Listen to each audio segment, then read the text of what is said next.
when I was asked to present on the opportunities that the National Laboratory can provide, I guess I would say I was a little cautious as to how I prepare a presentation to talk about this, because I think if there's any take-home message from the slides and the information that I present this morning, I think the primary message is that there's really no boundaries to the opportunities that exist with respect to conducting research, as well as technology development on ISS as it exists as a national laboratory. So yes, we can give some examples of what has been done in the past.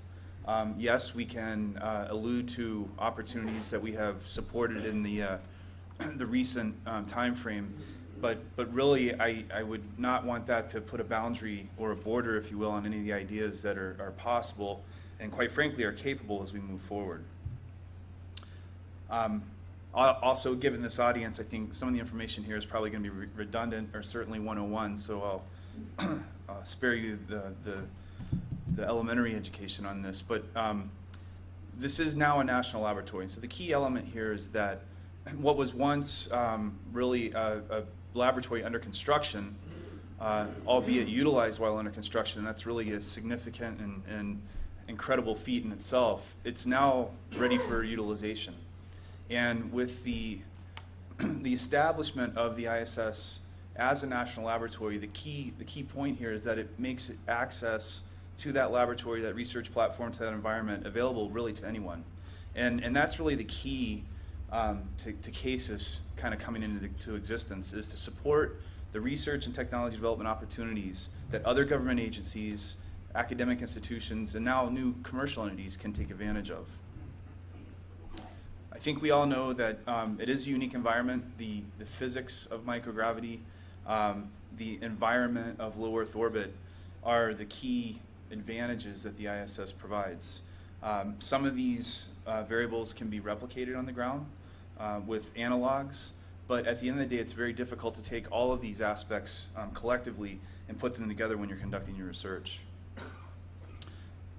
We've talked about this all week long. CASIS, its acronym, the advancement of science and space, certainly that's a key element and part of our business proposition, but I do need to emphasize that technology development, technology acceleration, equally is an opportunity in addition to the science that's possible. So how do we create our opportunities? Again, our mission is pretty focused, it's pretty driven. It's creating opportunities for using the platform for research where the value that's generated, the intellectual property or the application that's created at the end of the day, if you will, has a direct targeted value back to terrestrial application. I mentioned this earlier in the week. That really is the quote-unquote line in the sand where we stand with our partner NASA in utilizing the station. You really can't segregate the science, you really can't segregate the technology or the research that's being conducted, but what you can do is place emphasis on where the endpoints are targeted, where the value that's created out of that is intended to go. So when we develop our portfolios, our areas of opportunity, where we want to support new and emerging opportunities, we really have two variables that we take into consideration. One, what are the capabilities that exist in ISS? What can you do in low Earth orbit that you can't do anywhere else? So clearly identifying what those capabilities are very key to establishing how we focus on our science expertise. The second important element, though, is what's the demand? What is it that the science questions are that are being asked on the ground that may establish new knowledge and new opportunities as we go forward? So understanding capabilities and understanding needs are the two variables that we really look at collectively in order for us to establish our portfolio. CASIS is more of an organization that enables utilization. Clearly, we do not have comprehensive science and technology expertise on board. So in order for us to do this, we need to rely on information that's been collected over a number of years through NASA's efforts in conducting science and technology in microgravity, and then also going out into the marketplace, if you will, the terrestrial-based marketplace, to understand what the needs are. So there are multiple inputs that kind of create this research portfolio process. But at the end of the day, it's an external process that's been conducted. CASIS identifies and seeks out subject matter experts to be participants on our science advisory board, where these ideas really kind of come into a funnel. From that, our chief scientists, in concert with our chief economists, really kind of boil down those ideas to what can we manage with the resources that we have available. And when I refer to resources, that's not just financial funding support, but it's also how much of a portfolio can we manage with the resources that we have in place, including labor, access, availability to the station, et cetera. From that, though, what we have is an identification of the promising research areas. Those are vetted through our board of directors, and at the end of the day, we have an improved science portfolio. So currently, our portfolio is focused in roughly 4 areas. One is in the biosciences, excuse me, which is a very broad category, as you can imagine, but it capitalizes on the research that's been done in the past, primarily where there's been a focus on NASA's interest in extending human life and presence in space for a long duration, but looking at some of the questions that may not have been asked with respect to that science endeavor, and creating new opportunities in order to answer some of the fundamental questions, but also take some of the discovery and fundamental research that's already been done and advance that towards terrestrial-based application. Material science, physical science is another area that we're focusing on. We can take advantage of not only the internal environment of the ISS, but we can also take advantage of the external environment. So there are certain physical variables and characteristics that are opportunistic to certain science questions. We mentioned earlier in the week that Earth and space observation is really of interest, and ISS creates not only a unique but a viable platform for conducting this type of research. So that's our third focus area. Excuse me, and then while it's not listed here, I did mention earlier the concept of technology development or enhancement or acceleration. You can look at that as either TRL acceleration or understanding how we can demonstrate technologies that at the end of the day may have a direct application to the space market, whether it be commercial satellite market or others.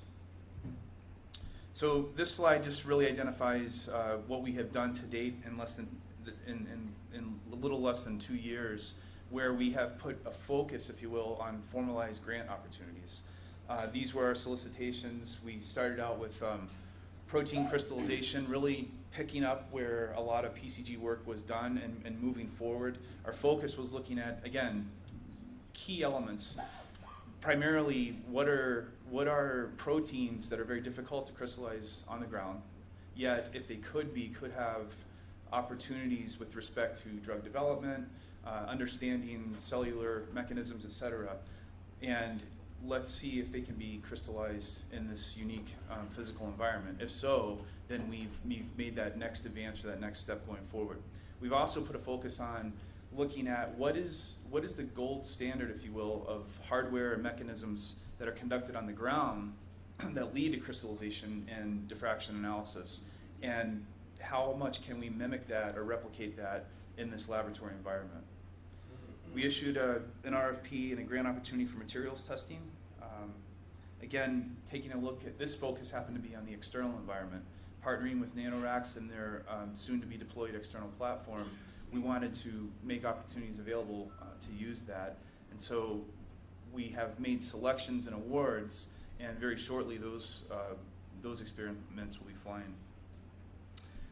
We had an opportunity to look at existing hardware and facilities that either weren't being utilized to its full capacity or were in seek of new science questions to be asked. And so one of those happened to be the HICO hyperspectral imager that's already on board ISS. So with our partnership with NASA, we were able to actually generate an RFI that says, we have this facility with these capabilities available. What is it that you would intend to or would like to do with it? We received the RFIs, and from that, met with the investigators directly, and were able to generate proposal opportunities from that. And we are, in the very near future, awarding, I believe, 2 projects that will use HICO and HICO data that's generated. Currently, we have a call out for stem cell-based research. this is pretty interesting because, one, this has had the most interest and response to date with respect to all the opportunities that we've created and put out into the marketplace, if you will.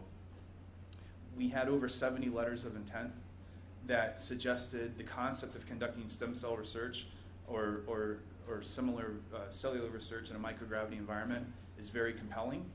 There are a lot of questions that need to be asked and therefore answered, and we're really excited to see what these proposals will look like as they come in the next number of days.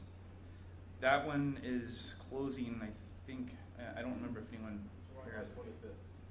July 25th? Yes. Okay, thanks, Ken. So that one's closing shortly, but we're really excited to see what opportunities we can develop as a result of that. This is really going to be a two-phase opportunity. One is, what can we do with ground-based analogs or ground preparation prior to flight as we wait for hardware that's necessary to do this type of research in microgravity to come online. So what's important here is that we do formalize, we proactively create opportunities for research where we will support both financially and through partnership opportunities. And these really kind of fall out in traditional grant calls that most of us are familiar with. The question is, how does CASIS evaluate these? How do we select them? How do we prioritize them? And I think the message here is that it's very similar to any other research funding agency. In fact, we tried to model our evaluation process on agencies including NIH and NASA. But there are some distinct requirements that are established in the authorization that put CASIS in place that says, yes, you need to evaluate the scientific merit, but you also need to take a look at what the economic benefit is. And that's a very important variable, and it's one that's novel, quite frankly, to the research community. But nonetheless, we've created a formalized and transparent process in which it's just a matter of a few steps in order to evaluate proposals that we receive. One is we conduct a very high-level operational review. And this is simply a go, no-go type of strategy where we want to understand that the proposal that's been submitted actually can fly to station. The logistics, if you will, of conducting or supporting that research are actually viable. Of those that can make that, and I need to point out, the majority of these, whether they come in from new to space researchers or some of our veteran colleagues, 9 times out of 10, if there are some questions that need to be asked and answered, that's really all it takes to be able to take an objective, a science objective, and still be able to obtain that objective, but logistically make it operationally viable. The second part of our evaluation process is a scientific review. And again, I would point out that we've modeled this very similar to an NIH process in which there is an analysis done and a quantification rating made so that you can actually rank your proposals against each other. We do this with an external panel that's assembled based on whatever the primary science objective is, so we understand what it is that we're asking for from science. We assemble subject matter experts from academia and industry to do the evaluation, and so that's conducted outside of CASIS. Next is the economic review that I alluded to earlier, and again, this is, it's difficult to explain, but it's really not too difficult to measure. Again, we have variables that we look at, but really comprehensively, and to describe it in this setting, what we're trying to understand is if the opportunity is made available to utilize this laboratory to conduct this research, can you identify, whether it's fundamental research or applied, can you identify the progressive path that would lead to either tangible or intangible value that can be realized on the ground? A lot of times that's recognized as intellectual property that's being developed. It's advancement of knowledge as a result of new data that's generated. And it could be applications that are developed as a result of research that's done on the station. And then finally, we have traditional compliance reviews to make sure the I's are dotted, T's are crossed. And from that, we have proposals that are eligible for award by CASIS. We have a limited funding capability, and as a result, there are times where we'll have proposals that exceed our ability to support financially. So from that, we have to make a prioritization. Again, this is a transparent process, and the way we do that is from our quantitative assessment of proposals as they're evaluated. The score that's generated from the scientific evaluation is added to the score that's generated from the economic evaluation, and from those you have a quantification that basically gives you a racked and stacked order of awarded opportunities. Our executive director, our chief scientist, and our chief economist then make that final selection determination. I just wanted to point out very briefly that the focus here again is on terrestrial applications. So from our PCG RFP that was issued last year and the awardees have been selected, this is just a couple of examples of where we were focusing our efforts. And so what you see here is an example of 4, 5, 6 awardees where the protein crystallization objective is understanding terrestrial health impacts and benefits that can be generated from the analysis of the three-dimensional structure of proteins. In fact, we had a pretty good response to this, and were able to generate some additional funds after the award selection determination. And in the near future, we're actually awarding new opportunities, one of which will be a repeat flight by Merck, in which they're continuing their research in the monoclonal antibody area. Again, just further examples of the research proposals that we select to evaluate and award. In our materials science RFP area, we made 2 significant awards, and as you can see from the information on the slides here, they're clearly projected to generate value that can be used on the ground. Dr. Morris, who's been here this week, is working on how we can harden computers that are used in the commercial satellite market by understanding how we advance the technology readiness level of subsystems in the atmosphere that they'll be operating in. And Dr. Reddy is looking at really what I think is a unique opportunity of taking advantage of the environment that ISS provides and understanding how we can improve on the development of photovoltaic cells for the production of energy, making them better, more lightweight, and more effective. Again, just a couple more examples of our HYCO RFI. These are two proposals that are in the final selection process. The NRL, who was the original user of HYCO, if you will, we're supporting a continuation of their research looking at harmful algal blooms in coastal waterways, and then also taking advantage of the data that's been generated and maybe not contemplated for use from the original PI, but new questions being asked of that data and how we can create high-speed computing models in order to generate new information from that. And as I mentioned, we currently have our stem cell RFP on the street right now. We're really, really excited to see what the proposals are going to look like, because we've had a significant amount of interest, again, from very fundamental research objectives to those that maybe perhaps in a one-flight opportunity there can be significant questions answered that will help stimulate stem cell research back on the ground. So there is a concerted effort that we make in order to generate opportunities where at the end of the day you have kind of a box around the objectives that we're asking for proposals. However, and again, the take-home message here is we aren't fully aware of the capabilities that ISS can provide. And we certainly don't want to inhibit any opportunities or ideas that come in for consideration of use. And so therefore we have an unsolicited proposal process that really is the result of our ability to conduct traditional business development, our ability to go out into a new and emerging marketplace, and as a result of outreach, advocacy, education on the capabilities of what the ISS platform can provide, generating ideas that typically will make its way into a white paper concept that we can then partner with the proposer and actually develop a proposal that can be formally evaluated. And so we've had over 40 formal unsolicited proposals that, again, have maybe started as a back-of-the-napkin idea or the result of a conversation that we've had in our business development efforts that have then translated through a white paper concept, putting the operational logistics onto that so that we can understand how we can be successful in flying the research, and then generating a proposal that actually addresses those significant questions that we have to evaluate against. One important point I want to make out, though, is that whether it's an unsolicited proposal or it's a solicited proposal that we receive through our grant process, our evaluation and prioritization process is exactly the same.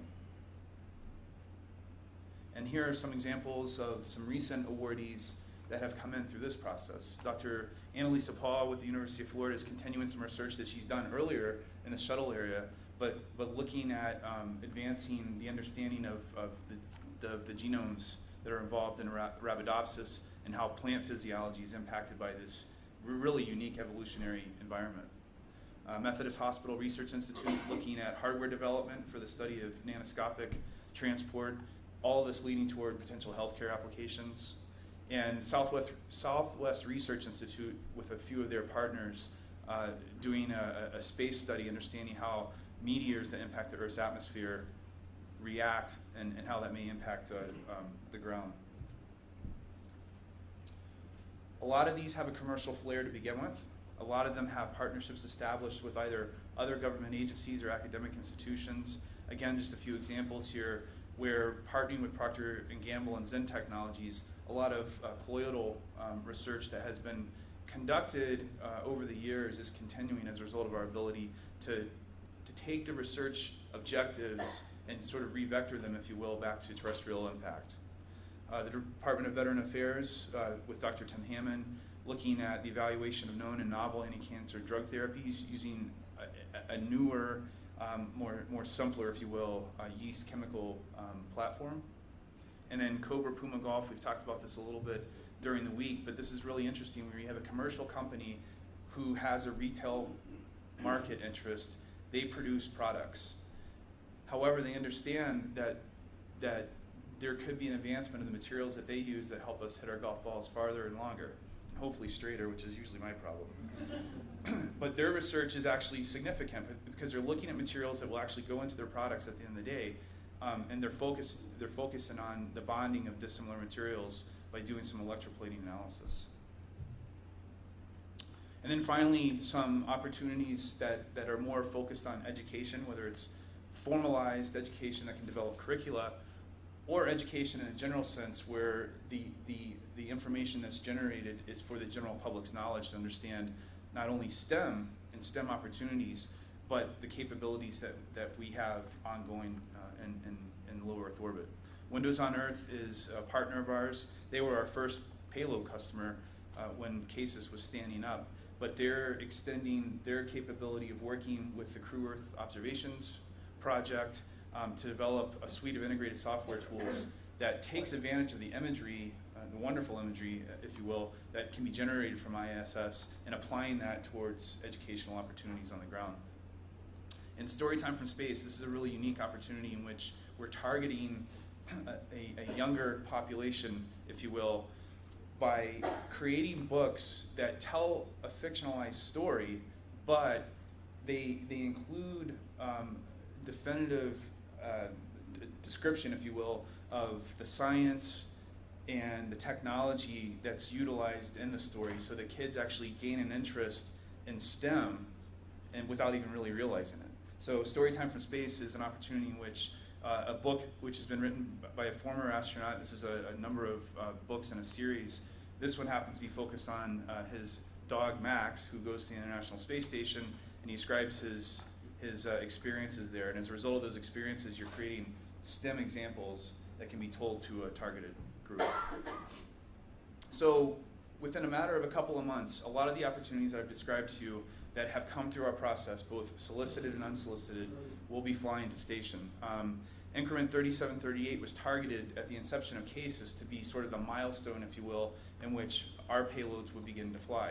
Now, we have had and we continue to have payloads that have flown and are on orbit right now, but this increment was one that was really focused on that we knew we had to go through the idea phase, developing the concept, proposal, evaluation, and award, and then whatever groundwork that was necessary in order to develop the payload for flight. And so yes, that does still take some time. So we targeted this toward increment 3738. we're taking advantage of this and hopefully capitalizing on this opportunity by creating a similar concept to NASA's expeditions. Ours are starting, so ARC-1, Advancing Research Knowledge 1, will be our first science expedition where CASIS developed payloads will be flying. And so this is just a list of them. A lot of our PCG awardees will be flying on this flight, and then we have several other payloads that are identified here that will be going up. And so this is representative of 2 flights within that increment upcoming before the end of the calendar year. So, you know, the biggest questions I get, at least, and I'm sure my colleagues do, are funding. It's certainly, relatively speaking, a much better value proposition today to utilize ISS for research than it has been in the past, but there's still a cost associated with it. What we realize is that the investigators and the institutions or the companies that they're affiliated with have costs. They have costs to take into consideration using the ISS as a research platform. They have costs that they need to consider in developing their project ideas and conducting some of the necessary science verification testing and payload verification testing that will give them a much lower risk, but a heightened sense of comfort, if you will, that taking that step and doing your research in a new laboratory actually may bring back some tangible value. So they have costs that are generated as a result of that effort. Our integration and implementation partners also have costs that are generated. Again, I mentioned these folks earlier in the week. They're the people that we saw at the reception and have their hardware on display today.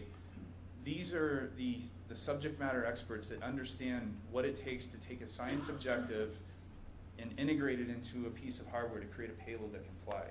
They're the ones who understand the process. They're the ones who understand how, you know, the testing that needs to be done to demonstrate that you have a safe payload that can fly.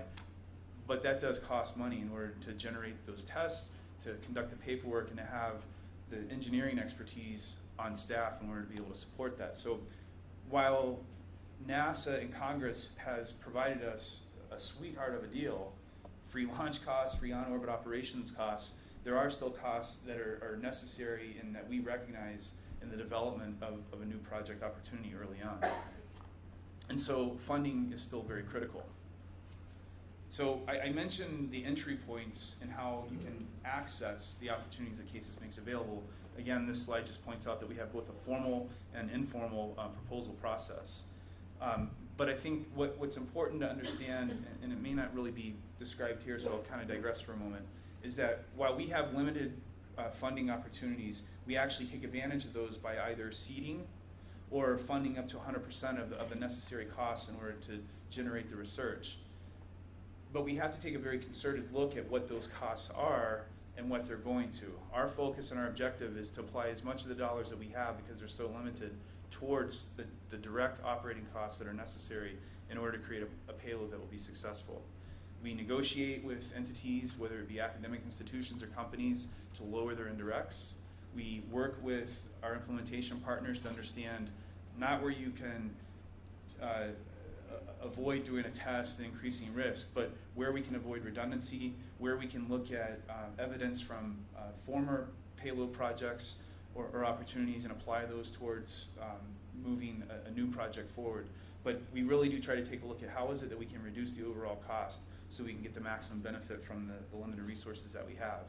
But I will say that we also have the opportunity as a nonprofit, more importantly as a non-government organization, to actually create partnerships. So CASIS's role is quite clearly the utilization of the International Space Station as a laboratory for terrestrial research and technology development. But also it's our responsibility and part of our mission to actually generate the interest for that use. And in order to do that, we do need to understand that there are costs that are associated, and we need to find out where other funding resources may lie. So we have the ability to go out and entertain venture capital. We have the ability to go out and partner with philanthropic interests who may have a similar interest in maybe the disease-related research that is intended to be conducted, and partner their money with our limited money in order to create the opportunity to make it successful. And then finally, there are in-kind resources that can be contributed. And we see a lot of examples where companies are willing to absorb the cost, if you will, for their ground processing efforts that will lead to flight. And so by lowering that, by not having a requirement for us to pay cash, if you will, to get to that point, it allows us an opportunity to create the funded effort. This slide kind of diverges a little bit from the funding, but it's just an example of how we go out into the ecosystems that I described earlier in the week and create these opportunities. And as you can see here, there's multiple variables that are affiliated with ultimately a project that'll fly at the end of the day. You have state and local government, academia, and large companies, as well as individuals, whether they're philanthropic or venture in nature, that are in that ecosystem, and you can generate interest in the financial and other support that is necessary in order to have a project fly. But then there's also foundations that are focused on either disease-specific or outcome-specific research, and creating that education so that they're aware that this is a platform that may support their research effort is also very important. At the end of the day, what we're trying to do is take each of these variables and the ones that are important, mate them together. So we're creating the opportunity for flight, but we're also covering the necessities, which include the cost and the intended outcome. This is just an example then from those variables that translates into real time. And so in Boston, over the last few months, you can see where we've partnered with government institutions, academia, and large companies. We've also partnered with business accelerators and innovation sort of startup hubs and disease-specific foundations. And as a result of our education and our outreach and partnering with others who are good at that advocacy, we've created projects that will be flying. So looking forward, we have a continuing open call, if you will, for unsolicited proposals. If you visit our website, I think it's probably 1 or 2 clicks that you can get to a page that will describe really how simple it is to provide an idea or to generate an unsolicited proposal that we can begin to evaluate. But the key here is, most of the time what we want to do is understand what the interest is and then connect with that proposer in order to fully understand that and help them generate a proposal that can be fairly evaluated. We will be releasing a rather unique request for information, if you will, in the next few days. But the concept is asking people for their blue sky ideas. Submit to us a 1-page concept paper on what you think you could do with ISS Research Platform and what the intended outcome would be. And from the receipt of those ideas, we'll do a very high-level evaluation, again, taking an operational look at what may actually be possible, and then going back out to those individuals who have submitted their ideas and work with them to develop a tangible proposal. As we move forward, technology testing, validation, and development will become ever more important for us. These are opportunities in which I don't think they have been fully exploited, and they're relatively easier, so to speak, to actually conduct the research. They don't require powered up masks, they're not biological in nature. They can sit and wait for a ship and shoot type of method when the launch opportunity comes about. And then our Science Advisory Board, which continues to evaluate potential research opportunities and provide those ideas back to our internal chief economists and chief scientists, is a continuous loop. So as we move forward, we're already thinking about what our formal solicitation ideas will be on each quarter. And so that's kind of an overview of the opportunities that I think CASIS can provide. Again, I really would want to focus on the message being opportunities are limitless. We certainly don't want to put a box or a parameter around any of them. We're trying to be unique and novel in our ability to actually generate an interest and then work with individuals who have drank the Kool-Aid, so to speak, to help them develop a research project proposal that can be formally evaluated and successfully flown to ISS. And so with that, I thank you for your attention.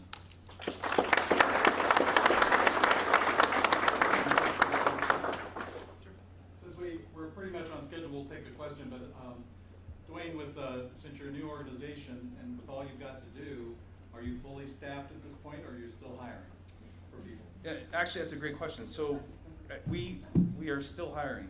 Okay. But what we've realized is, so now that we have a year and a half under our belt where we've actually started to push the operational model, it's become quite clear that the majority of our efforts need to be way up in the front. So that includes business development, seeking opportunities for partnerships and grant matching and funding. And so if I were to describe where we have a need for immediate hire, it would be in those areas. I think operationally we have such a great working relationship with NASA and with our implementation partners that the technology aspects and the logistics aspects of getting to flight are pretty much well covered. In developing the research priorities, do you pay any attention to what we call the decadal surveys from the National Academies, National Research Council, or yes. Do they include the ISS as part of their delivery? Yeah, so the decadal survey is certainly taken into consideration, and I think we understand what has been identified through that, and then we kind of match that, if you will, to how well does that translate into terrestrial needs and benefits and impacts. And so from those, clearly there are parallel initiatives that I think we support as a result of that. I'm trying to understand better the ISS National Lab versus the NASA Lab portions. I assume it's the same lab. Yeah. And we've seen all these reports at this meeting of new emerging onboard analysis equipment, habitats with biomedical research capabilities. I mean, how do those two worlds come together now and moving forward? The simplest Or way. relate, how do they relate? Right. So the simplest way to answer the question is, it is a shared facility. The facility we both utilize. It provides the same scientific capabilities for both of us. The delta is, what is it that we're using that environmental research platform for? We have two separate endpoints or goals. NASA uses it for support of their exploration mission and going forward and what they're chartered to do. We use the same platform and the same environment for answering questions that have direct, tangible impact back on the ground. So, yes, we use the same vehicle, we use the same hardware and the same equipment. We work under a cooperative agreement, and that's necessary because it enables us to actually understand how we can prioritize our requirements and work in tandem instead of stepping on each other with respect to resource utilization. But the difference really is what we're using it for has completely different intended outcomes. Well, I understand that. It's in the implementation and the resource utilization and the operational, We work very closely with NASA to identify our requirements. They have their requirements that are put in place. Our international partners have their requirements. And from that, collectively, collaboratively as a group, we identify how we can make those needs work together. And I can say to date, it's worked out very, very well. We haven't had any issues where we've had to wait, if you will, for an opportunity in order for us to conduct our research. And I would argue, and I know Mike Reed is in the audience, I would argue that he has not had to push off any of his research opportunities in order for us to move on. But you haven't had prioritization issues or resource limitations where it's been difficult to... No. I mean, look, there's the obvious bottlenecks, right? Transportation, if you saw the Inspector General's report, it was very well highlighted that transportation is a very key factor in order to access a laboratory that's not really easy to get to. So we accept that constraint and we work with it to the best that we can. On the discussion of the economic evaluation, you talked about intellectual property and things like that, but you also mentioned fundamental research and advancement of knowledge. Could you say something about how you attach an economic valuation to advancement of knowledge and fundamental research? Right.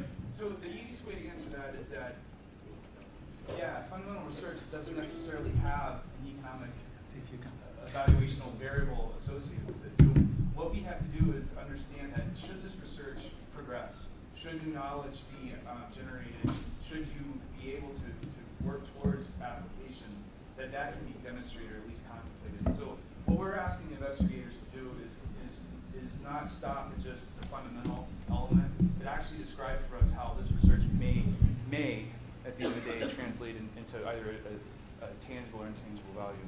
Okay, thanks. There's a lot of hands. So. Maybe one more, and then Duane's going to be here, so we'll make sure you get your chance. But Yeah, do I understand that proposals for payloads that point up into the sky should go to NASA SND and proposals for interior of the station and pointing down to the earth, go to CASIS. No, I wouldn't look at it that way at all. Again, look at what it is the intended outcome or the objective is. This is where you've got to, this is how we sort of draw the line in the sand. If your research is intended to support NASA's mission, you need to go to NASA. If your research has intended outcomes that support other applications, primarily those that can be realized on the ground, you come to CASIS. Doesn't matter which way it's pointing. Probably a lot of those questions that maybe Mike talk will reinforce some of those issues too. So Thanks. thanks, Dwayne. Time.